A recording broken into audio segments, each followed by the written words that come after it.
తెలంగాణ రాష్ట్ర housing corporation managing director VP Gautam, జిల్లా collector Kranti Valluru శుక్రవారం సంగారెడ్డి పట్టణంలో పర్యటించారు. చాకలి బస్తీ, శివాజీ నగర్, మంజీరా నగర్ ప్రాంతాలలో పర్యటించి ప్రజాపాలనలో ఇందిరమ్మ ఇండ్ల కోసం దరఖాస్తు చేసుకున్న దరఖాస్తుదారుల వివరాలను పరిశీలించారు. దరఖాస్తుదారుల నివాస ప్రాంతాలను సందర్శించి వారి అర్హతలను పరిశీలించేందుకు సంబంధించిన వివరాలను అడిగి తెలుసుకున్నారు.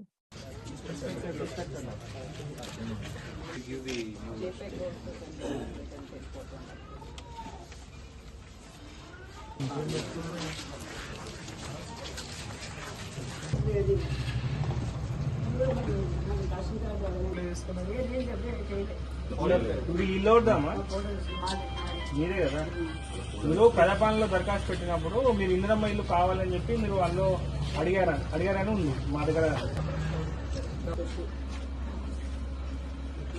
కొండకంద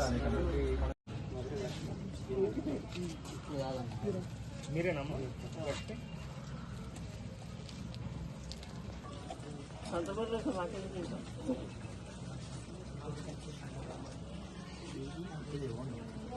పార్టీ కాదు 40 గజాలు ఉంటుంది కదా.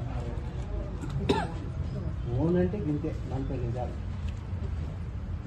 హనుమంతరావు కలెక్టర్ గారు ఉండే వాళ్ళ అప్పట్లో డబుల్ చూసుకోమని